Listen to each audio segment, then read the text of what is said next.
So the final installment of the Whirling Dervishes by Ira Friedlander regards Chapter 7 and Farid al-Din Attar talking about the phoenix of India in seclusion, a hard beak, almost 100 holes, all living creatures affected by it.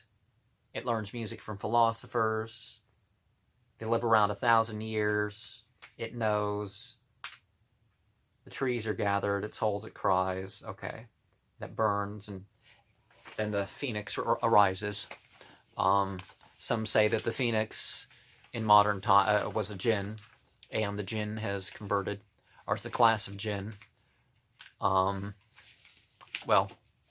whatever. There's symbolic value to the whole phoenix story.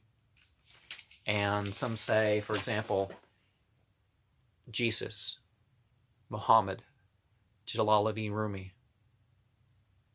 And some people say Aleister Crowley. But is there another that would fit the bill of sort of the spiritual changer? But he was sort of a catalyst for the New Age, so I guess. But so the prophethood sort of ended, and, you know, a being appeared to react every 600 years or something. I don't know exactly what the source of where that came from, or where the 1,000-year thing came from, but nevertheless, that what is. Or it could be after Christianity was established, after the Bible was decided on in the 2nd century, then we needed to go to the 12th century to find a figure saying, we can go beyond this. The world has teachings. It's a symbolic way of talking, if anything. Could there be 99 or 101 holes? The 4 list of 99 names of Allah. If so, that would correspond to the 99 names of Allah found in 4 different hadathana. Some say the phoenix has 30 holes that it makes sound out of. The story of the hole, it usually corresponds to the language that people are speaking. So Arabic, 30 holes, or almost 100 holes would make 99 holes, right? When added together, one finds 101 different names of the qualities of God. Prophet Zarthos spoke of 100 names of the God, and there's a list, and I'm going to listen to it today, is my intention. The 101 names of Ahura Mazda, the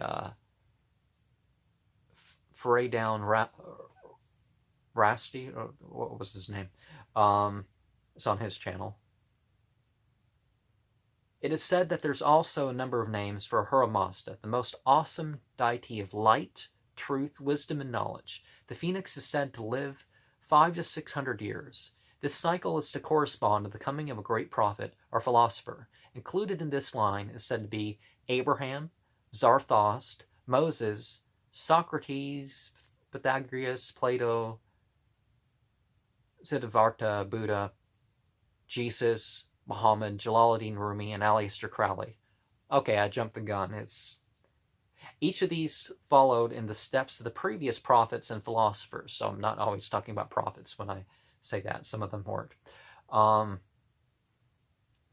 The phoenix is a symbol of the regenerative property of wisdom. Its nest dies. It dies on its nest and is said to build a fragrant tree. I typed it wrong. The fragrant trees it builds its nest upon.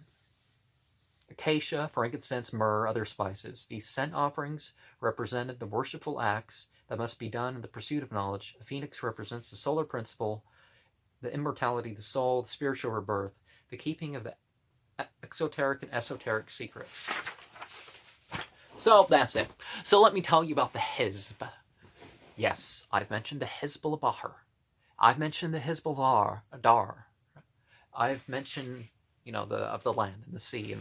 And now, Hizb, there's 60 Hizb to recite the Quran in 60 days if you want, or day, night, day, night, day, 30 days if you want to divide it as such. Now, In addition to portions like that, people picked half portions that they like to say themselves. And I kind of like this. Instead of just reading the entire Quran, listening to the entire Quran, I do that in order. But I also pick portions that I like to try to say every day. And half an hour, whatever it takes you, it's a good practice. In the late afternoon, Yasin. In the evening, Al-Jinn, and some other verses, 46, 29 through 32,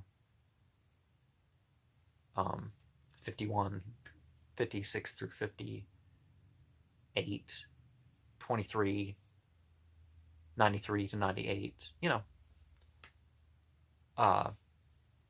Al-Mulk,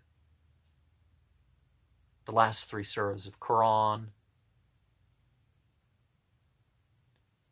Ayat al-Kursi, and then the verse after, the last three verses of Al-Baqarah, of course, Fatiha. In the morning, I like to say, that's good for evening. Before going to bed, Surah 56 is good too. Al-Waqi'ah is good too. In the morning, the last three of Surah 59, the first of Surah 57, good. Also, Ar-Rahman. But you can pick your favorites. You can pick what's relevant to your life or what you believe. More important is, what you believe is the best ones to say in these particular times. So compose sort of mesh that you regularly say. Now, if it's not exactly half, and you don't have to total it out like that, I think maybe I went over half already with that, saying that, because I also like to say Surah 85 through 114. Oh, I should say Suwar, because that's the plural. So, something to be regular with. Aside from listening or reading through, clear through, once a year, once a season, once a month, once a week, do some other good. Try to find some other good. Once a week is fine. Read through, recite through, listen through. Once a week is... Most people shouldn't go beyond that. But giving up television and all that stuff to do that is... Yeah, a lot of people can... Far more people can do that than they can realize. But at least a half part. At least a half part that you read or listen to or whatever. And then the regular, because memorization's good. Focus on trying to experience a half part of a daily, nightly sort of portion. And in America, the most said prayer is Al-Fatiha. Is As-Salat. The most recited portion of scripture is Al-Fatiha. Not one of the two versions of the Lord's Prayer. The Bible is not the most read book anymore. It's Quran. Now, popularity isn't necessarily the sign of, but in terms of practice, the Muslim population is getting up there. And it's worth considering these things. Whether or not you're Muslim, it's worth considering what these practices are